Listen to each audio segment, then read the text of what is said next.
Ouais, petit pote, t'as dit quoi là, sa mère?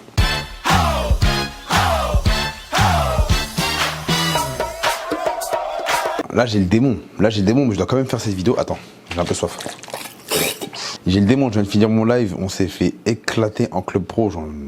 Et mais je dois quand même tourner ma vidéo parce que c'est la dernière vidéo de l'année. Et cette vidéo, j'étais obligé de la tourner, je devais la sortir avant... En fait, je suis censé la sortir avant le 31, je sais même pas on est quel jour le jour où je la sors là, si on est le 30 ou le 31, mais j'étais censé le sortir avant le 31. Pourquoi? Parce que je sais que le 31, les gens vont quand même sortir, etc., ils seront pas concentrés. Et après, cette vidéo, elle va passer inaperçue. Alors que j'ai envie que cette vidéo passe aperçue.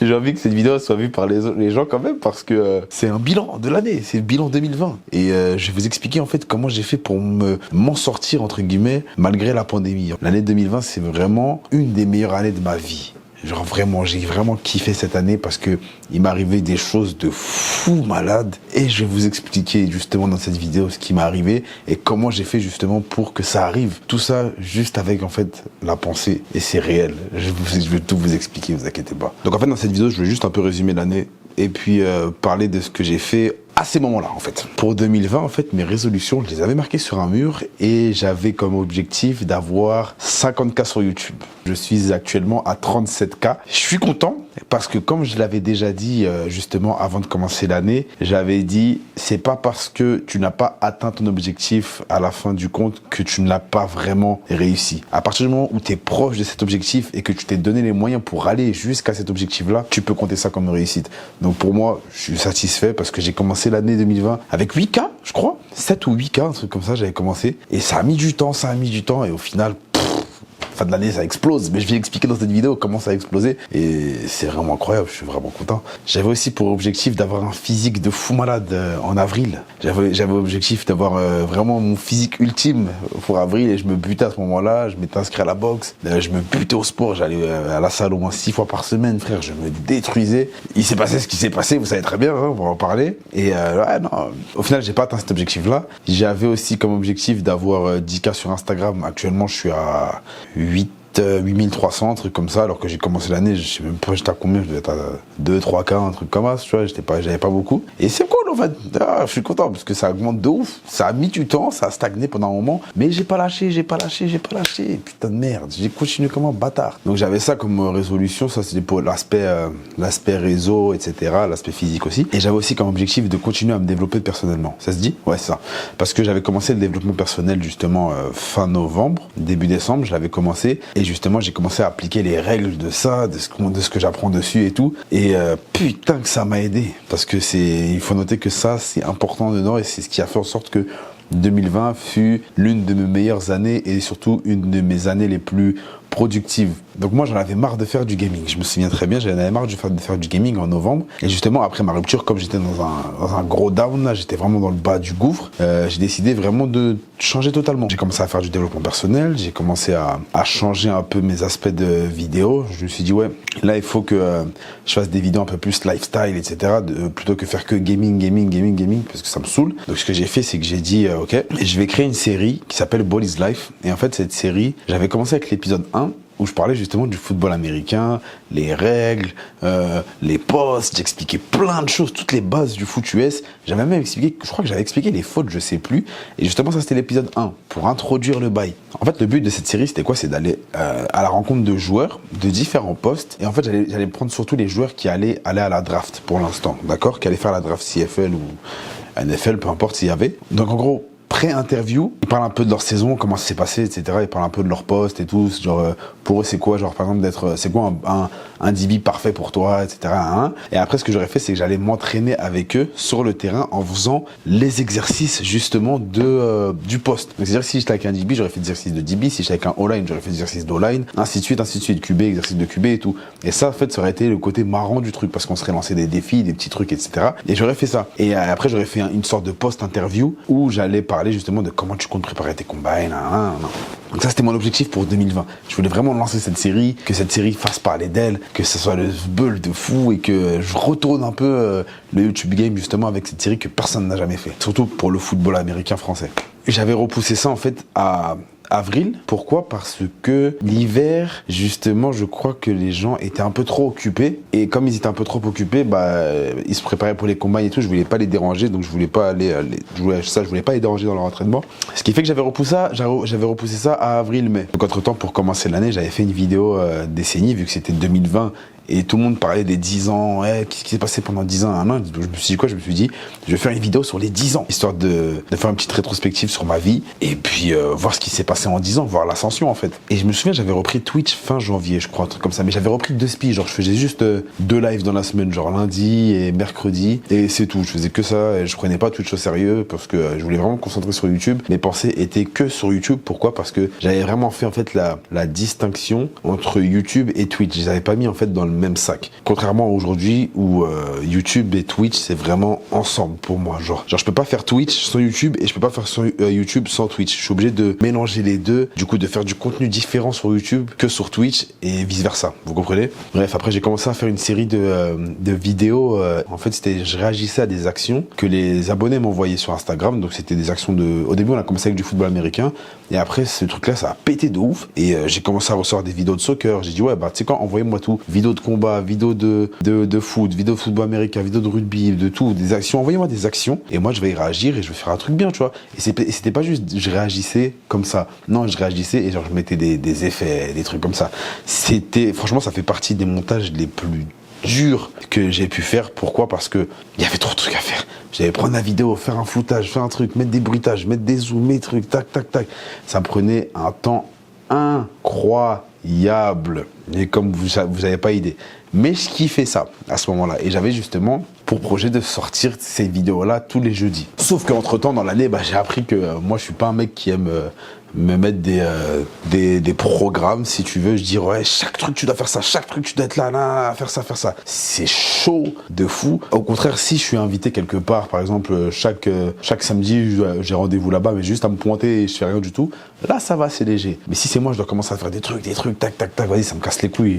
Et je lâche vite l'affaire, t'as capté? J'aime bien. Moi, j'aime bien quand c'est la street, tu vois, la rue, la vraie, j'aime bien. C'est en mode freestyle et puis on fait nos trucs. Et bref. Et après, on arrive en mars, c'est mon anniversaire. D'ailleurs, notez bien, mon anniversaire, c'est le 11 mars. Je voudrais un maillot de Kyler Murray, s'il vous plaît. Non, plus sérieusement, ouais, c'était mon anniversaire. Et je comptais le fêter pour la première fois. Ouais, pour la première fois de toute ma vie, je me suis dit, écoute, là, frère, je suis célibataire. Je vis ma meilleure vie actuellement. C'est lourd. Il m'arrive que des bonnes choses. YouTube, ça marche bien. Je fais des vidéos qui me plaisent. J'ai repris un petit peu Twitch. C'est vraiment cool et tout. Je kiffe cette vie actuellement. Et puis, vas-y, tu sais quoi, je vais fêter mon anniversaire. Pour la première fois de ma vie, je vais vraiment fêter mon anniversaire de mon plein gré. Parce qu'avant, c'était pas moi qui fêtais mon anniversaire. C'était plutôt on me forçait, entre guillemets, à fêter mon anniversaire.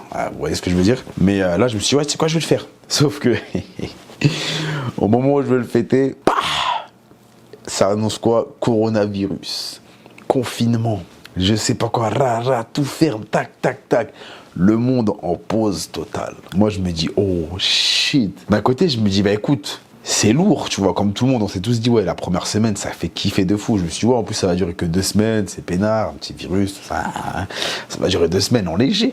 Sauf que là, je vois, j'ai plus de taf. En plus, j'ai oublié de préciser. Moi, je travaillais pas juste avant parce que j'avais pas mes papiers encore. Donc, j'attendais pour travailler. Et au moment, heureusement, merci beaucoup que j'ai reçu mes papiers. Genre, franchement, 1 ou 2 jours avant le confinement, je pense que j'ai reçu mes papiers. Et franchement, c'était le plus beau cadeau d'anniversaire que j'ai pu avoir. J'ai reçu mes papiers 1 ou 2 jours avant le confinement. Donc, ce qui fait que je pouvais travailler quand on n'allait plus être confiné. Mais au moins, je l'avais reçu. Pourquoi? Parce qu'après, les bureaux de visa, si tu veux, ils étaient en galère. Et là, ils sont encore en galère. J'attends toujours un dernier truc. Mais actuellement, ils sont encore en galère. Genre, pendant le confinement, ils étaient deux à traiter des milliers de dossiers. Donc, pour te dire que comment ça a été retardé de fou malade. J'attends un papier depuis mai et je l'ai toujours pas reçu là. On est en décembre, frère. On est fin d'année. J'ai toujours pas reçu. Pour vous dire à quel point j'ai eu de la chance parce que j'ai pu travailler après cet été. Bref, je vais en revenir. Donc c'est ça, donc je travaillais plus. YouTube, c'était ma seule source de revenus entre guillemets. Il y avait le gouvernement qui aidait un peu, d'accord, avec de l'argent et tout. Mais heureusement, j'avais quand même un peu d'argent, d'accord, d'avant ça que quand je travaillais encore avant que j'ai pu coffrer et tout. Donc ça va, c'était cool à ce moment-là. Donc je me dis quoi? Je me dis vas-y, c'est quoi, Corona, je peux pas faire de vlog, etc. Je peux pas faire le Bolis Life. En plus là, on était confinés, je venais de sortir chez le coiffeur, donc j'étais bien, tu vois. Maintenant il passe une semaine, je me bute au sport à la maison, je fais le mec, je kiffe de fou et tout. Deuxième semaine, je me dis vas-y, je m'entraîne demain. Demain, je dis je m'entraîne demain. Et après demain, je me dis vas-y, je m'entraîne après-demain. Et ainsi de suite. Et au final, je me suis pas entraîné, je m'entraînais pas, je mangeais comme un porc. J'apprends après que le confinement au final, il va durer jusqu'à, on ne sait pas, donc durée indéterminée. Ils ont dit ouais, on repousse jusqu'à mai et après on verra si on fait le truc. J'ai dit oh putain. Donc là, de mars à mai, j'étais en chien, je m'entraînais plus, je mangeais comme un porc. Franchement, vous voulez savoir ce que je mangeais? Je mangeais des tortillas avec du thon. Oui, je suis vegan, mais ça se peut que des fois je fasse des écarts. Bref, là je mangeais du thon, j'en mange plus. Tortillas, thon, riz, sauce algérienne. Je mangeais que ça chaque soir. C'était une dinguerie. J'étais toujours assis sur mon fauteuil. Je jouais à Warzone parce que c'était la mode là à ce moment-là. Je me butais à Warzone, je faisais mes lives, je faisais des vidéos et je mangeais comme un porc. Bref, donc là vu qu'on est confiné, pas de vlog, rien. Je commence à balancer des story time. Je commence à balancer des FAQ. Je me dis quoi? Je me dis, vas-y, tu sais quoi? Là, j'ai pas d'idée. Donc, je vais commencer à faire participer les abonnés. Je vais faire posez-moi une question sur Instagram. Et vous allez me poser des questions sur le Canada, sur le Québec, peu importe. On va faire une FAQ pour les 10K, parce que j'ai atteint 10K d'abonnés. En avril, je crois, j'ai atteint les 10K, un truc comme ça. Donc, j'ai lancé une vidéo comme ça. J'ai lancé des vidéos, bref, plein de vidéos comme ça, genre, où je fais participer, en fait, les abonnés. Parce que j'avais vraiment pas d'idée. Donc, il fallait que je fasse quelque chose. Et entre-temps, je reprends Twitch. Et je me lance le défi de faire un live par jour pendant une semaine. Donc pendant une semaine, je me suis dit, c'est quoi? Je vais buter les lives. Parce qu'avant, je faisais pas ça. Et là, j'ai le temps de ouf. Donc vas-y, tu sais quoi? Laisse-moi faire des lives sur Twitch. Donc au début, on était quoi? On était une dizaine, un truc comme ça. Et je faisais mes petits lives tranquilles, Mario Kart, etc. Sauf qu'à un moment, j'ai dit, vas-y. Quand je fais Madden, on est quand même plus. On est une trentaine. Donc je commence à faire Madden et je fais que du Madden. Donc Madden, ça monte 30, 40, 50, 60. Tu sais, c'est lourd et tout, ça monte bien, 70. Tu sais, c'est vraiment, vraiment cool. Ça monte. Des fois, je fais du Warzone, on était genre 45, un truc comme ça quand je faisais du Warzone. C'était cool, là, tu vois. Mais ça descendait parce que les gens me suivaient vraiment spécialement que pour Madden. Parce que on m'a connu justement avec le football américain et les gens appréciaient vraiment Madden à son paroxysme. Donc, c'était que Madden sur la chaîne. J'étais une chaîne de Madden. Okay, donc, j'étais le seul. Je suis pas le seul français, mais j'étais vraiment le seul français à faire ces chiffres-là sur Madden. C'est pas des chiffres énormes, mais c'était suffisant pour que je sois dans le top français sur Madden. Donc là, il faut noter qu'à ce moment-là, malgré que je mangeais mal, malgré que je pouvais plus faire mes vidéos, j'avais abandonné le projet Bolis Life parce que je me suis dit ouais, ça va être mort et tout, je pourrais pas. Malgré tout ça, je restais positif. Et en fait, vu que je restais positif, j'étais vraiment content en fait du travail que je fournissais. C'est-à-dire que sur YouTube, les chiffres étaient bons, sur Twitch, les chiffres étaient corrects aussi, c'était cool. Et vu que j'étais vraiment toujours dans un bon mood en fait, un bon mindset, et ben ça faisait en sorte que ça faisait que de stonk, ça faisait que de monter, et c'était super lourd. Et ça en fait, je l'ai appris justement en lisant des livres, parce que j'ai beaucoup plus lu qu'avant. Avant, je lisais même pas. Donc j'ai continué de lire les livres que j'avais achetés justement en décembre. D'ailleurs, les livres, je les ai déjà montrés dans une vidéo. Donc il y a Écoute ton corps, 4 accords Toltec et Le jeu de la vie. Mais bref, ces livres-là m'ont vraiment aidé à avoir un putain de mindset et à penser de la meilleure façon possible. Donc c'est pour ça que j'étais bien avec mes lives. Maintenant, les lives fonctionnent bien. Je décide d'envoyer un 24 heures. On me chauffe, on me dit ouais Freeman, faut que tu envoies 24 heures parce que ceci, cela. Surtout mon pote Yasko là, il me dit ouais, tu vas voir si tu envoies 24 heures, ouais, tu vas tout niquer. Tu sais, c'est un peu le fantôme c'est un peu l'homme de l'ombre, on va dire Yasko. Tu vois, il me donne beaucoup d'idées et tout pour mes vidéos, pour mes lives. Et donc je me suis dit quoi? Je me suis dit vas-y, tu sais quoi, je vais l'écouter. Donc j'ai commencé à l'écouter, j'ai dit vas-y, vous savez quoi les gars, on va faire un 24 heures. J'ai commencé à faire un programme 24 heures sur Twitch, il y aura des combats d'insectes, combats d'animaux, je sais pas quoi, des trucs, Warzone, du Madden, il y avait plein de choses. J'avais fait un gros truc, un gros programme. Frère, j'avais fait mon 24 heures, on pète le score. Ça c'était en mai je crois, fin avril, début mai, on pète le score. Genre j'étais à quoi? C'était la première fois, j'atteignais je crois 180 viewers, En moyenne, on était 100 pendant 24 heures. Je vous jure, pour moi, c'était un truc de fou parce que j'ai jamais atteint ces chiffres-là.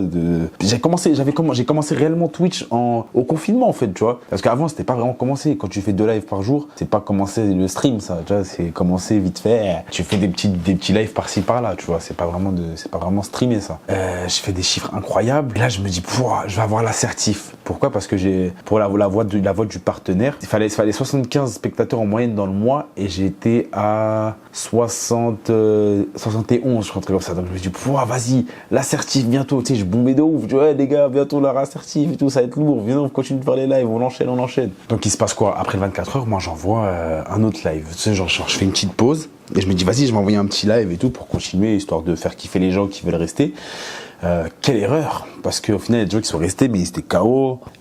Bref, on n'était pas beaucoup, on devait être genre, je sais pas, trentaine, un truc comme ça. Donc je me dis, vas-y, je prends un jour off. Le lendemain je live pas et le surlendemain je recommence un live. Et là, débandade totale, je sais pas ce qui s'est passé. Je suis passé d'une moyenne de 70 environ, quand je faisais mes lives d'habitude, à 20. Peut-être 2, j'ai pas compris. Genre, il n'y a plus personne qui est arrivé sur les lives. On dirait que j'avais tué tout le monde avec mon 24 heures. Donc moi, je me dis, ouais, c'est peut-être à cause de ça. J'attends 1 semaine, 2 semaines, 3 semaines. Toujours pareil. Même des fois, ça descendait à 15. Genre, je faisais du live Zelda, Sekiro, Dark Souls. On était genre 11. 12, je vous jure, c'est même pas des blagues. On était vraiment pas beaucoup et je sais très bien qui était là. Et à ce moment-là, j'aurais pu faire le mec, ouais, putain, ça me casse les couilles, Twitch, j'arrête et tout. Non, frère, j'ai continué, j'ai pas lâché. J'ai dit, bah écoute, c'est la vie. Si j'ai réussi à atteindre ces chiffres-là, je pourrais les atteindre plus tard aussi. Tu sais, y a pas de problème pour ça. C'est sûr que je les atteindrai. Pourquoi? Parce que je suis un mec déter et moi, j'aime pas perdre en fait, tu vois. Et là, j'avais compté ça comme une défaite. Et pour moi, je me dis non, je peux pas perdre, je peux pas me partir en défaitiste comme ça. Si je pars, c'est parce que je suis parti en vainqueur, tu vois. Donc j'ai dit, je quitterai pas Twitch. J'ai dit, je vais continuer et je vais récupérer ça et je vais avoir mieux encore. Je pensais que ça dans ma tête. Je me suis dit, je vais finir l'année et j'aurai mieux que ce que j'ai eu. Je sais pas ce que je vais avoir, mais j'aurai mieux. Et je me visualisais justement avec quelque chose de mieux. Je pouvais pas vraiment matérialiser cette chose, mais je me visualisais vraiment avec un putain de succès sur Twitch. Et ça, quand je vous parle de ça, on était fin mai. On était fin mai, début juin, un truc comme ça, d'accord? Et bref, entre-temps, comme il faisait un peu plus chaud, j'ai décidé de m'entraîner dehors, d'accord? J'en avais marre de m'entraîner à la maison et j'ai dit, vas-y, tu sais quoi, j'ai pris 10 kilos au confinement. Et là, on était un peu déconfinés, entre guillemets, genre ils ont commencé à réouvrir des petits magasins et tout. Donc je me suis dit, ouais, je vais aller m'entraîner dehors, je vais kiffer un peu parce que frère, on n'est pas sorti depuis, c'était l'hiver, tout ça, là il fait chaud, on peut un peu respirer. Donc je vais sur un terrain qui est à côté de chez moi, j'enfile les crampons et là, quand j'enfile les crampons, je me dis, wesh, le foot, ça manque de fou, en fait. Mais c'est vraiment au moment où j'ai enfilé les crampons et que j'ai commencé à courir, tout ça, je me suis dit, putain, wesh, ça me manque trop, j'ai trop envie d'en refaire. Et mes mouvements, j'étais lent, j'étais éclaté. J'ai demandé à un pote à moi de m'envoyer son programme et tout. Et j'étais dégueulasse. Mais moi, ça me faisait kiffer. Pourquoi? Parce que je me suis dit, putain, jamais j'aurais pensé, en fait, revenir à un niveau, mais vraiment aussi bas. Et donc, je me suis dit, bah écoute, j'ai 25 ans, pardon. Je sais très bien que je peux aller à un niveau mais incroyable et encore plus fort que quand j'ai arrêté. Donc j'ai dit, vas-y, tu sais quoi, je vais continuer de m'entraîner. Et je me dis, attends Freeman, t'as plus d'idées de vidéos, pourquoi tu fais pas des vlogs où tu filmes tes entraînements, où tu filmes ton lifestyle? Et je me suis dit, bah, tu sais quoi, je vais filmer mes journées, même si c'est les mêmes journées, et ben je vais filmer parce que c'est peut-être les mêmes journées, mais les choses que je dis dans cette journée-là seront toujours différentes à chaque fois, tu comprends? Donc je me suis dit, vas-y, je vais filmer mes journées, je vais filmer mes entraînements, je vais faire des petits vlogs journaliers comme ça, et puis voilà, tu sais, je pars en freestyle. Je voulais appeler ça, la série, je voulais vraiment l'appeler Freestyle, d'accord? Pourquoi? Pour Freeman, Free pour Freeman, pour mon prénom, et freestyle parce que ça part en couille, frère. Comme je dis, c'est la rue et frère, nique sa mère, gros. On y va en mode on s'en bat les couilles. Et bref, donc moi à ce moment-là, je commence à faire mes petits vlogs, peinard, ça se passe bien. Je me souviens, la première vidéo, elle avait bien marché quand même. Ça avait fait genre un bon 8000 vues, un truc comme ça. Pour le nombre d'abonnés que j'avais à l'époque, c'était super cool. Donc j'étais content. Donc voilà, je fais une petite vidéo et tout, je fais ça. Sauf que maintenant, il commence à faire vraiment chaud. On est genre mi-juin. Les coiffeurs réouvrent. Enfin, je peux aller me couper les cheveux, frère. J'en avais marre. Depuis mars, je suis pas allé voir un coiffeur. J'ai été en chien de fou. Frère, j'étais limite en dépression parce que moi, quand j'ai pas de contour, frère, je suis pas bien. Je suis vraiment pas bien. Il me faut mes contours, il me faut mes coins. Je kiffe quand j'ai mes coins. Je kiffe, tu vois, là. Ma barre, là, elle est propre. tout est propre, j'ai encore un petit semblant de dégradé, je suis bien là, je suis content, je suis vraiment content là, je me sens bien. Donc je vais chez le coiffeur, je suis content. Après j'apprends quoi? J'apprends que mes potes, donc des gars à moi, s'entraînaient avec un coach qu'on connaît, et en fait ils s'entraînaient avec lui, ils couraient, ça faisait quoi? Ça faisait genre 2-3 semaines qu'ils s'entraînaient avec lui. Mais eux c'est des mecs qui jouent à l'université, d'accord, qui jouent à l'université, il y en a aussi qui préparaient leur saison pour la CFL. Je contacte le gars, le coach, et je dis ouais gros, il y a moyen je viens m'entraîner avec vous et tout, j'ai envie de reprendre le foot, parce que oui, à ce moment-là je voulais reprendre le foot, et je dis ouais j'ai envie de reprendre le foot et tu sais me remettre en forme parce que pendant le confinement j'ai trop mangé, et donc voilà, je veux venir m'entraîner avec vous, courir avec vous. Et en fait eux c'est des courses, et c'est vraiment des courses spécialisées pour le foot, etc. Genre des techniques de course, des déplacements, des trucs, et c'était incroyable. L'un des meilleurs étés de ma vie, niveau entraînement, et même c'était trop lourd. Il me dit ouais tu peux venir, donc j'y vais. Au début, je galère, c'est normal. Et après, bref, je progresse.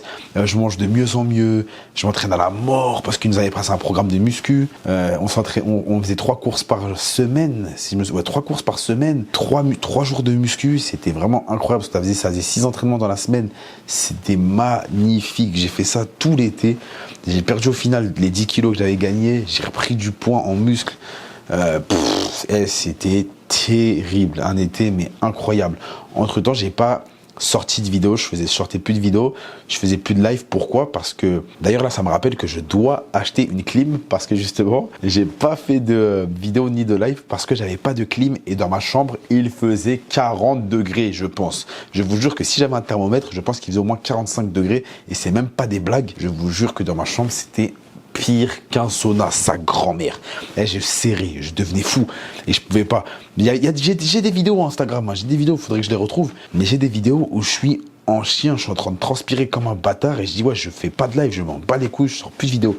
Ce qui fait que le mois de juillet j'ai pas sorti de vidéo je crois, un truc comme ça, et genre début août je commençais à sortir quelques vidéos Madden pour préparer Madden 21, et je me suis dit qu'avec Madden 21 je vais péter de fou. À ce moment là justement je vais reprendre les live Twitch justement pour éclater le Twitch game, avoir l'assertif, tout ça avec Madden 21, et là j'avais dit quoi dans ma tête, je me suis dit tu sais quoi, je vais être une chaîne Madden 21, enfin pas une chaîne Madden 21 mais une chaîne Madden. Donc j'allais faire des vidéos Madden, des vidéos marrantes sur Madden, des tutos, des trucs. J'étais chaud de fou. Je me suis dit, ouais, je vais faire que ça parce que vas-y, ça me saoule. Moi, je suis un mec comme ça, là. Du jour au lendemain, je peux changer d'idée comme ça, tu comprends? Donc maintenant, Madden sort, je bombarde des vidéos, je fais au moins une vidéo par jour, je pense, si je me trompe pas. Une vidéo tous les 2 jours ou tous les jours. Bref, je vous jure, j'ai bombardé sa mère et les vidéos. Je faisais le mode histoire, ça marchait grave bien. Je montrais le nouveau mode The Yard, plein de trucs. J'étais actif de fou, suractif. Sur Twitch, j'avais pas repris encore, donc Twitch, ça faisait presque 2 mois que j'avais fait une pause, que j'étais plus sur Twitch. Et je me suis dit, ouais, comment ça va être quand je vais reprendre? Mais après, je me suis dit, je suis sûr et certain que le premier live que je vais faire sur Twitch avec Madden, ça va péter. Ça va péter, c'est obligé que ça va péter. Et je me suis dit, ouais, c'est sûr, je fais au moins 100 viewers, sûr et certain. Donc je lance mon live, et effectivement, j'avais fait genre 110 viewers, je crois, un truc comme ça, maximum, ou peut-être plus 130, je crois. Donc là, je me dis, ouais, vas-y, ça y est, retour sur Twitch. Là, on est fin août. Okay, donc je me dis, ouais, retour sur Twitch, ça y est, je vais tout baiser, ça va être trop lourd, tout ça, je reprends les lives tous les jours, comme pendant le confinement. J'étais déter. Donc ça, c'était en septembre, c'était là. C'était vraiment là. Là, on est en décembre. C'était il y a 3 mois, frère. Putain, c'est incroyable. C'était il y a 3 mois, ce truc-là, de ce que je vous parle. Donc, je reprends Twitch. J'étais content, tout ça. Bref. Donc, maintenant, je me dis sur ma chaîne, je vais être une chaîne gaming sport, d'accord, où je vais faire Madden, je vais faire un peu de Touquet, je vais rajouter NHL, tout ça, mais pas de FIFA parce que FIFA c'est un peu trop compliqué. Moi, ce que je faisais, j'avais fait la carrière Madden, j'avais fait des petites vidéos par-ci par-là, j'ai commencé la carrière Touquet ça marchait bien aussi, c'était super drôle d'ailleurs la tête de mon personnage là que j'ai fait le game face, mais il avait une sale gueule de merde. Et au final, j'avais pour objectif justement d'acheter la PS5 en novembre, donc j'ai essayé de la précommander, j'arrivais pas, donc je voulais la précommander parce que je me suis dit ouais, avec la PS5 c'est sûr que mes lives ça va encore plus péter parce que je vais montrer Madden Next Gen, je vais montrer Touquet Next Gen, plein de choses et tout, et ça va exploser. Bref, entre temps je sors une petite story time parce que moi tu sais, malgré que j'ai dit que je voulais faire que du gaming, tu connais, moi je suis un bouc des story time, j'aime bien parler, j'aime bien m'exprimer et tout, et je sais pas, il y avait une petite story time là, je me suis dit vas-y je vais la sortir. Donc je fais ma petite story time et je la laisse. Je fais plein de vidéos gaming et entre temps la story time je vois elle pète de ouf. Je vois elle a 50 000 à un moment. Je dis quoi? J'avais pas fait attention. Je me dis wesh comment ça se fait? Bah après toutes ces vidéos je dis wesh comment ça se fait elle a 50 000 cette story time? Qu'est-ce qui s'est passé? Et je regarde plein de commentaires, des gens et en fait avec cette vidéo je me suis rendu compte il y avait un public mais vraiment large. Donc quand je dis large, c'est que oui, je vais parler des femmes. Tu sais, je fais du Madden, c'est du football américain, je fais du 2K, c'est du basket, ça va plus intéresser les gars que les meufs. Il y a quelques meufs qui vont être intéressées, mais en général, c'est que des mecs. Et là, justement, j'avais fait une story time sur l'harcèlement, parce que j'ai subi un harcèlement au restaurant, tu sais, j'ai expliqué. Et quand j'ai fait cette story time, plein de commentaires de femmes, plein de trucs, des messages partout, tac, tac. Il y avait même des débats dans les commentaires, des dingueries. Et je me suis dit, waouh, je vois mes abonnés, ils montaient de fou. Sur Instagram, ça me suivait à la mort. Ouais, merci pour cette vidéo et tout. Je me dis, oh, mais wesh, attends, là, je viens de toucher un public large de fou. Ça a augmenté comme ça mes abonnés. Je fais même pas de montage, je suis juste devant ma caméra, je m'exprime. Et en fait, juste à ma façon de parler, ça rend déjà la vidéo dynamique. Pas besoin de faire des zooms, des trucs, des ci, des ça, je sais pas quoi. Non, juste à la façon dont je m'exprime, c'était parfait. Donc je me dis, écoute, bah on va continuer. Donc là, j'arrête petit à petit à faire des vidéos gaming. Donc là, maintenant, je me dis, tu sais quoi, bah gaming, c'est fini sur ma chaîne. Je vais faire que des vidéos lifestyle, story time, vlog, etc. Tu sais, des vidéos un peu différentes de ce que je propose en fait sur Twitch. Parce qu'en fait, sur Twitch, je faisais du gaming et après, sur YouTube, je mettais du gaming. C'est-à-dire que les gens qui étaient sur Twitch, ils allaient sur YouTube et ils voyaient la même chose qu'en fait ils voyaient la même chose qu'ils voient sur Twitch. Tu comprends? C'est un peu ambigu, c'est pas normal. C'est pas bon de faire ça. Moi, je veux vraiment paraître différent. Bah, pas différent. Je veux être la même personne qu'on voit, mais juste faire un contenu différent YouTube et un contenu différent sur Twitch. C'est logique. Donc c'est ça, j'avais décidé ça. Sur Twitch, ça stagnait un peu, donc parce que j'ai commencé à vouloir varier et pas faire que du Madden, du 2K. Donc je variais, je faisais des jeux d'horreur et tout. Ça stagnait en 25, 30. Là, on est en octobre. Donc bref, là, je continue mes petites story time, je fais des vidéos où je réponds aux haineux, etc. C'est plein de trucs de cons et tout, plein de vidéos où je parle, où je m'exprime. Je peux pas faire de vlog parce que y a rien d'ouvert, ok? Parce qu'on est confiné. Actuellement, on est encore confiné. On est confiné depuis début octobre, et depuis début octobre je peux pas faire de vlog parce qu'il y a rien, il y a pas de, je peux pas faire d'activité, frère, j'ai pas de voiture, et aussi je travaille plus, j'avais travaillé tout l'été, donc là je travaillais plus, donc je me suis dit écoute, il va falloir bombarder YouTube, il va falloir bombarder Twitch à fond, Freeman, parce que là tu dois vivre de ça. D'accord? En attendant que ton travail reprenne. Donc tu dois vivre de tes vidéos, tu dois vivre de Twitch et tu peux pas séparer Twitch de YouTube.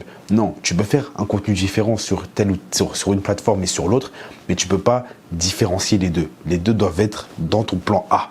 D'accord? Donc mon plan A, c'est vraiment de percer sur Twitch et sur YouTube, de tout niquer avec ces deux plateformes-là, mais pas d'avoir un plan A c'est Twitch, un plan B c'est YouTube. Non, les deux, boum, vous êtes ensemble, vous êtes dans le plan A. Donc maintenant, je commence à varier un peu mon contenu sur Twitch, comme j'ai dit. Je faisais des vidéos d'horreur, je faisais des jeux d'horreur, je faisais des jeux de sport, je faisais des jeux d'aventure, des trucs. J'ai commencé après un truc, le React. Le React réaction, en gros, je mettais une émission, par exemple, c'est mon choix, et après on réagissait. Et en fait, ça rapporte grave des viewers. Genre, je vous jure, ça doublait le nombre de viewers que j'avais à chaque fois quand je faisais du React. Pourquoi? Parce que, en gros, tu interagis vraiment plus quand tu fais du React avec les viewers que quand tu joues. Tu vois, parce que quand tu joues, tu es concentré dans ton jeu, tu tryhards et tu calcules pas trop le chat. Alors que là, quand tu fais du React, si tu peux mettre pause, tu réponds au chat, le chat pose une question, ça React, ça rigole sur le truc et tout. En fait, on regarde la même chose. Je suis pas acteur en fait de ce qui se passe sur la vidéo, mais je suis plus un viewer comme eux en fait. Vous comprenez? Donc c'est pour ça que ça fait kiffer le chat. Et justement, entre-temps, j'ai eu du soutien grâce à des raids, d'accord? C'est-à-dire qu'il y a des viewers. Et les raids, qu'est-ce que c'est sur Twitch? Les raids, c'est quand tu envoies tes viewers sur le stream d'un autre. Et il y a différents streamers qui m'ont aidé comme ça. Donc, par exemple, je vais donner des blazes. Il y a Fatboz, Poly, Marvel, avant qu'il béton, il m'avait donné de la force de fou. Je sais même pas comment il m'a connu. Il m'avait donné de la force de fou. Là, Dieu merci, Marvel est sorti, ça y est, tout est bon. Et il y avait Joël aussi. Joël, post-bas d'Ivoirien, pour ceux qui connaissent. Lui aussi m'a aidé. Mais lui, c'est incroyable. Lui, la force qu'il m'a donnée, c'est n'importe quoi. C'est terrible. Donc lui, il m'envoyait ses viewers. Et eux tous m'envoyaient leurs viewers, d'accord? Et justement, comme ils faisaient ça, ça fait que leurs viewers venaient sur mes lives et moi, je sais que je suis un bouc drôle. Je sais que je suis drôle. Je sais que je suis drôle. Et là, c'est même pas question de me la raconter ou quoi. C'est juste que, frère, je sais ce que je vaux. À partir du moment où tu sais ce que tu vaux, tu sais où tu vas. Tu comprends? Moi, je connais mes valeurs. Je sais comment je suis. Et si je me fais rire, je sais que les gens vont rire. Parce que moi, j'ai un putain d'humour. Et si ce que je propose, ça me fait rire, je sais que tout le monde va délire sur ça. Bref. Donc, leurs viewers viennent, ils commencent à délirer et ça commence à fidéliser un peu. Donc, ils commencent à kiffer, etc. Donc là, ça monte petit à petit. Là, on est en novembre, ça commence petit à petit. Boum, on me renvoie encore des raids. Et là, je commence à stonks à la mort. Genre, vers fin novembre, je commence à stonks de ouf. Donc, je me dis quoi? Je me dis, vas-y, tu sais quoi, je vais continuer direct parce que ça fait kiffer les viewers. Je commence à parler, à raconter des anecdotes sur le live. Je commence à faire des radios sur le live pour vraiment interagir encore plus avec les viewers. Donc là, ça monte encore plus. Je suis à 100, 120 viewers, etc. Genre, quand je fais ces choses-là. Même, des fois, j'atteins les 100, 160, 170, 180. Bref, j'avais rajouté plein de trucs. Là, c'était vraiment la fin. Là, c'était là, il y a quelques semaines de ça. Vas-y, il y a un mois, on va dire. Et là, en fait, je vois quoi? Je vois que la voix du partenaire pour avoir l'assertif, je vois que ça monte. Genre, je suis passé d'une moyenne de 20 par mois à boum, 40, 50, boum. Et après, je monte à 55, tout ça. Et là, je commence à dire, les gars, là, je suis proche de fou d'avoir l'assertif. Il me faut 75 sur 75. Je peux avoir l'assertif, il me la faut. Et on va tout faire pour que je l'ai. Donc là, je continue, réact. Je fais des lives tout le temps. Je bombarde. J'envoie des raids à des gens. Après, ça me raid back, etc. Ça fait des trucs. Les gens commencent à kiffer. Je commence à être actif de fou sur Twitter, actif de fou sur Instagram, pour avoir justement du monde de partout. Je reste positif toujours dans ma tête, toujours. J'utilise le développement personnel. Je commence à lire. Je lis mes livres encore plus. Je bombarde de fou. Je me dis, là, je vais l'avoir. Cette fin d'année, je vais tout baiser. Sur YouTube, je commence à faire des vidéos sur Montréal et sur le Québec. Et c'est la première fois que je fais ça, vraiment, où je fais vraiment une vidéo sur Montréal. Et ça explose de fou. Genre, je passe de 14K, je passe à 20K. De 20K, je suis passé de 20 à 30 en l'espace de 2 semaines. J'ai rien compris. Tout a explosé. Donc, gros SO aux gens de Montréal, gros SO aux Québécois, tout le monde. Vous m'avez donné une force extrême avec cette vidéo. J'ai juste fait une vidéo réaction au rap montréalais et cette vidéo là elle a explosé de fou malade. Genre j'ai même pas les mots, frère. C'est terrible, ça a explosé de fou. Les follows sur Instagram, ça a explosé à la mort. Genre on m'a kiffé de fou et là je propose encore plus de contenu et je vais vous expliquer un truc en exclu. Moi ce que je compte faire justement avec Montréal, c'est que moi je veux vraiment mettre Montréal sur la map. Surtout au niveau des Français, aux yeux des Français. Et moi, en fait, à l'inverse des autres Français qui font des vidéos sur Montréal, sur le Québec, etc., eux, ils montrent vraiment le côté touristique, le côté basique qu'on voit tout le temps, partout, même à la télé. Moi, je veux montrer justement le côté immigrant de Montréal et du Québec dans son ensemble, mais vraiment le côté immigrant, le côté qu'on montre peu, en fait, aux gens. Donc, c'est-à-dire que si je vais faire des dégustations, je vais aller manger, genre, je sais pas, le meilleur restaurant ici, le meilleur restaurant libanais, des trucs comme ça, tu vois. Vraiment montrer le côté immigrant, le côté qu'on ne voit très rarement et qu'on voit juste à travers la musique et justement pas à travers les vidéos des youtubeurs, d'accord? Mais moi c'est ce côté-là que je veux montrer quand je parle de Montréal, quand je parle des choses et tout. Moi je veux vraiment montrer ce côté-là et c'est pour ça que 2021 ça a pété de fou sur ce plan-là. Je le sais, qu'il y ait Corona 37 ou quoi, ça va péter quand même de ce côté-là. Je suis confiant, je suis très confiant. Donc voilà, ça c'était une petite parenthèse pour ce que je compte faire justement avec les vidéos sur Montréal, sur le Québec et tout. Donc là on arrive à fin novembre, d'accord? Donc YouTube, je suis à 30K, tout est bien, ça me fait kiffer. Je commence à refaire des vidéos, je commence à faire des story time encore plus, des petites vidéos par-ci par-là et tout pour finir l'année. Décembre, je bombarde un peu plus de vidéos et tout pour monter encore plus. Donc là, je monte à 34K, 35 et tout. Et là, à ma grande surprise, je regarde sur Twitch, voix du partenaire, je suis à 75, j'ai le succès, je peux envoyer pour l'assertif. Là, je suis content. J'envoie directement la demande. J'attends 3 jours. Boum, on se refuse. Non, t'auras pas l'assertif. Je dis comment ça? Et en fait, c'est marqué que comme j'ai explosé d'un coup, ok, mon nombre de viewers a explosé d'un coup, ils veulent voir si ça va être constant. Donc ils me laissent 2 semaines pour voir. Ouais, ils m'ont dit ils me laissent 2 semaines pour voir si je vais être constant. Bah je leur dis rien en fait, je suis obligé d'accepter, j'ai pas le choix. Donc entre-temps, je peux pas refaire la demande et je dois attendre 2 semaines pour que ce soit constant. Frère, mes abonnés, le chat, des vaillants sur la vie de ma mère, des putains de vaillants, parce qu'ils m'ont donné de la support de fou pendant ce temps-là. Ils m'ont boosté à la mort. Gros, ils étaient là sur les lives, ça bombardait. J'ai encore plus augmenté ma moyenne que ce que j'avais déjà quand j'ai fait ma demande. Donc là, après, j'ai refait ma demande 2 semaines plus tard. Boum, ils m'acceptent. certifié sur Twitch, en léger. La certif sur Twitch, je suis partenaire Twitch, je touche 50% des revenus, tout est bien, la grosse quiche la violette, tu connais. Là, je commence à me dire quoi, dès que j'ai eu la certif et que j'ai vu 50% des revenus, j'ai dit j'arrête mon taf. J'ai dit sur la vie de ma mère, peu importe ce qui va arriver, j'arrête le travail de serveur et je vais me consacrer que à YouTube et à Twitch. C'est mon plan A, je vais faire que ça. Même si je toucherai moins d'argent ou pas, je m'en bats les couilles, je vais quand même toucher plus d'argent que ce que je touchais avant. Donc je me concentre sur Twitch, je fais mes choses à fond, c'est pour ça que je suis à fond. Moi, je me considère vraiment comme streamer et comme youtubeur. Oui, je m'en bats les couilles, je le dis, je suis un streamer et youtubeur. Et c'est ça c'est mon plan A. Je vais que vers là. Après, bien sûr, j'ai d'autres objectifs de vie et tout, mais ce plan-là, en fait, va m'apporter tous mes objectifs que j'ai en tête, d'accord? Et encore, je les ai même notés sur un mur. Tous mes objectifs sont en face de moi. À chaque fois que je suis sur mon ordi, je les vois. Là, je vous parle, je les regarde. Ils sont ici. Il y a mes objectifs devant moi, mes objectifs de vie. Tout est là. Bref. Donc là, je me dis, ça y est, j'arrête mon travail et je vais me consacrer à Twitch. Et là, à ma grande surprise entre guillemets, Joël me contacte sur Twitter et il me dit, ouais, est-ce que tu serais chaud pour passer sur Radio Street?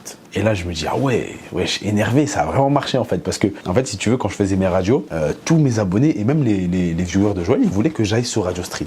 Ils voulaient vraiment que je... Et ça, encore, même avant, même depuis le premier confinement, j'avais déjà fait une radio et les gens ils disent, ouais, il faudrait que tu ailles sur Radio Street, tout ça. Et moi, j'étais pas chaud, tu vois. Moi, je me suis dit, je vais pas en fait passer sur Radio Street, raconter juste une histoire. Je vais vraiment passer en invité, genre raconter plusieurs petites anecdotes et réagir aussi aux histoires des autres. C'est juste passer en invité comme ça. Et là, boum, on me propose ça. Il me dit, ouais, est-ce que tu serais chaud? Et bien sûr, il faut remercier. Je remercie Carnage aussi pour les travaux. Il se reconnaîtra, t'inquiète pas, on se sait. Merci Carnage pour les travaux. Donc il me propose, moi je dis ouais, chaud de ouf. Et en plus il me dit ouais, ça va être une spéciale cul. D'accord? Il me dit ouais, parce que là le week-end où il m'avait dit ça, c'était spécial problème avec la justice. Et il m'a dit la semaine d'après quand tu vas venir, ça va être spécial cul. Et moi je me dis frère, des histoires de sexe, frère, c'est même pas pour le mec, mais c'est juste que frère, j'ai des histoires incroyables à raconter, tu vois, des trucs de fou, tu vois, qui me sont arrivés et c'est terrible. Donc je me suis dit, vas-y, parfait. Et là, j'arrive, le Radio Street se passe super bien. Incroyable le chat qui met partout des Freeman titulaires, Freeman ceci, nan. Sur Twitter, ça me suit à la mort, ça me mentionne. Instagram, ça me mentionne, tac. Je regarde la rediffusion, les commentaires, Freeman titulaire, Freeman titulaire, Freeman titulaire. Vous pouvez aller vérifier si vous voulez sur YouTube. Vous allez voir la vidéo Radio Street. Tu vois que des Freeman titulaires, Freeman titulaire. J'ai pété un plomb. Genre vraiment, quand je voyais ça, carrément, j'étais gêné. Je me suis dit, wesh, je suis arrivé, j'ai juste fait une petite prestation tranquillement, tu vois, je suis juste venu comme ça, genre placer mes petites punchlines et tout, mes petits trucs, mes petites histoires et tout, j'allais me barrer, tu vois. J'allais faire ma vie après, j'allais continuer mes streams et tout. Et là, je vois, ça me veut dedans. Donc je me dis, ouais, c'est cool, tu vois, il me donne de la force de fou, donc je kiffe vraiment, merci encore. Donc à la fin du live, il me dit, ouais, tu repasses quand tu veux et tout. Et bref, dans la semaine, Zach, c'était là, donc la semaine dernière, Zach me contacte et il me demande si je veux passer à nouveau dans le dernier Radio Street de l'année. Moi, j'accepte avec plaisir parce que justement, le chat voulait me revoir. Donc ils ont dit, ça mettait des Freeman titulaires partout, ils voulaient me revoir. Et moi je me dis pour pas décevoir le chat. Et même moi ça me fait vraiment plaisir de passer dans une radio comme ça parce que c'est vraiment la meilleure radio libre de France. Il n'y a pas mieux frère, tu vois, on va pas se mentir, la meilleure radio francophone, la meilleure radio libre francophone. Et je me dis bah avec plaisir frère, je passe dedans. Donc là à l'heure où je vous tourne la vidéo, mardi, ce live là s'est passé hier. Et à la fin de ce live justement, Zach à la fin et toute l'équipe de Radio Street justement veut savoir si je vais être là les prochains Radio Street et en fait si je veux ma place de titulaire. Et là frère, je me suis dit, j'ai accepté avec plaisir. Avec plaisir, frère, c'est mon délire. C'est mon univers, frère, qu'est-ce que je te dise? L'ambiance, elle est énervée, tout est lourd. Quand je vois ça, tu sais, je me vois là-dedans, en fait. Tu vois ce que je veux dire? Parce que, frère, je suis fait pour faire délire, tu vois. Moi, je veux juste faire gaulerie les gens et faire partager un moment de pur bonheur à tout le monde. Et c'est pour ça que j'ai accepté les yeux fermés, tu vois. Genre, ça me fait vraiment kiffer. Frère, c'est une fois par semaine. Et justement, ça revient à ce que j'ai dit au début. Je dis, j'aime pas quand, à chaque fois, je dois planifier un truc. Après, je dois être là. Chaque truc, je dois être toujours là à cette heure-là. Mais là, frère, j'arrive, je fais rien. Je lance mon live et frère, je fais que de parler. Au final, c'est comme, en fait, pourquoi c'est bien? Parce que de base, je faisais déjà des lives tous les jours. Et là, frère, ça compense. Tu sais, je commence mon live à 22h, heure française, donc 4h au Canada. Et après, j'enchaîne sur mes trucs, tu vois. Donc, en fait, c'est dans la continuité de ce que je fais déjà de base. Donc, bien sûr que j'ai accepté. Et puis voilà, là, on est le 29 décembre. Et frère, je suis passé de 0 à 100 en l'espace d'un mois. En fait, tu sais que là, quand j'ai raconté ce qui s'est passé en novembre, et même en septembre, je me rends pas compte que c'était que là, en fait, là, tout ce qui s'est passé. Je me dis qu'il y a 4 mois de ça, j'avais arrêté Twitch à cause de la chaleur. Et YouTube, ça avait stagné. J'étais à 13 000, un truc comme ça, frère. Là, je suis à 37 000 sur YouTube. Je suis à 10 000 sur Twitch. Mes abonnés Instagram, ça a pété de fou. Mes abonnés Twitter aussi, ça monte bien. Et frère, ce qui m'arrive en ce moment, c'est... frère, que veux-tu? Genre, là, en fait, si tu veux, l'année 2019... Et je l'ai fini sur une marque positive au niveau personnel, au niveau mental, etc., au niveau psychologique. Mais frère, là, l'année 2020, je l'ai fini sur une note positive au niveau en fait de mes projets. Parce que je me suis rendu compte de ce que je voulais réellement. Je me suis rendu compte que même quand c'est les plus grosses galères, il suffit de rester positif, de garder un putain de mindset, d'aller toujours de l'avant, de toujours se visualiser en fait avec du succès, avec ce qu'on veut tout le temps pour y arriver. D'accord, c'est que c'est pas parce que telle ou telle chose ferme que tu dois être dépité. C'est pas parce que genre t'as perdu ça que tu dois être dépité. Non, justement, il y a toujours, en fait, c'est pas un plan de secours, c'est juste une alternative à ton plan A. Tu comprends? Moi, mon plan A, c'était vraiment genre je voulais reprendre le foot. Au final, je sais pas si je vais reprendre le foot encore, mais bref, mon plan c'était vraiment de reprendre le foot, de faire des vidéos sur le foot, tout ça, là. Mais c'était quand même sur YouTube, etc. Et au final, j'ai dit, bah, tu sais quoi, je vais trouver une alternative à ça. Mais je vais garder quand même mon truc de avancer sur YouTube, faire mes choses sur YouTube. Et plutôt que de rester bloqué sur moi-même, de m'apitoyer sur mon sort et de me dire, putain, le corona, le ceci, le cela. J'ai dit, mais frère, tant mieux que ça arrive. Et bah, tu sais quoi, ça arrive, et bah voilà. Et bah, ça arrive, bah, justement, c'est une putain d'épreuve pour voir si je vais réussir à persévérer et à atteindre mes objectifs. Et moi, c'est ce que j'ai fait. Et j'espère que c'est ce que vous avez fait aussi, ok? Et ce que vous allez faire aussi à l'avenir. Parce que, je vous dis, il n'y a rien qui peut nous arrêter. Il n'y a rien, en fait, qui peut arrêter une personne qui est déterminée et qui veut quelque chose malgré tout. J'en suis la preuve vivante. Et frère, je vais foncer quoi qu'il arrive. Je vous dis, tu peux me mettre tous les coups du monde, tu peux me casser les deux jambes, les deux bras. Frère, va falloir me tuer pour que j'arrête, frère. Va falloir me brûler, m'éteindre, frère, pour que j'arrête de vouloir atteindre mon objectif. Pourquoi? Parce que je suis un putain de mec déter et peu importe ce qui va arriver, c'est-à-dire que demain, ça s'arrête, je vais trouver une alternative quand même. Je vais quand même trouver un truc de merde. Je m'en bats les couilles. YouTube, ça ferme, bah, je vais prendre un autre truc, frère. Pornhub, je sais pas quoi, frère. Je m'en bats les couilles, frère. À la tête d'homme. Rien à battre. Il y a toujours une alternative. Toujours. Des fois, certes, il y a des cas extrêmes, d'accord, donc comme la fermeture des restaurants, etc. Des gens qui ont dû rendre les clés et tout, bref. Mais il y a quand même une alternative. C'est peut-être plus dur, mais il y a quand même quelque chose. En vrai de vrai, comme je le dis, je ne cesse de le répéter, tout ce qui nous arrive dans la vie, que ce soit bon ou mauvais, prenez-les comme des épreuves. Quand c'est bon, prends-les comme une bonne épreuve. Tu vois, une épreuve que, oh, tu kiffes la voir, t'es content et tout. Quand c'est mauvais, tu dis, oh, il faut que j'aille à travers cette épreuve. Et en fait, il faut que, à travers cette épreuve, tu vois ton objectif. C'est-à-dire que, boum, il y a l'épreuve devant toi. Si tu lèves un peu la tête, tu vois que derrière, il y a ton objectif. Et justement, tu vas tout faire pour l'atteindre. C'est-à-dire que tu vas te battre contre cette épreuve et tu vas surmonter cette épreuve pour atteindre ton objectif. Moi, c'est comme ça que je pense. En tout cas, j'espère que vous avez apprécié cette vidéo. C'était vraiment le résumé de mon année 2020 et de surtout comment j'ai fait pour m'en sortir. Je vous ai tout expliqué. Et puis voilà, passez de bonnes fêtes, passez un beau réveillon, kiffez quand même, restez chez vous, c'est mieux. Même si je sais que vous voulez kiffer, mais c'est quand même important. Moi, si vous voulez, je fais un live, je vais faire 10 heures de live pour le 31. Donc, si vous voulez passer le 31 avec moi sur mon live, je vais péter mon chapeau mis, on va rigoler, on va faire des petits jeux, des petits trucs et tout. Et puis voilà, ça va être bonne ambiance. Hein. Moi, je vais rester chez moi, je vais faire mon oseille, je vais faire mes trucs. Et puis voilà, en tout cas, passez de bonnes fêtes, passez un bon nouvel an. Et on s'attrape en 2021. Peace. C'était un soir d'hiver, je me baladais tout seul tel un vagabond. Elle n'était pas si seule, elle traînait avec cette salope que je n'aime pas, mais bon.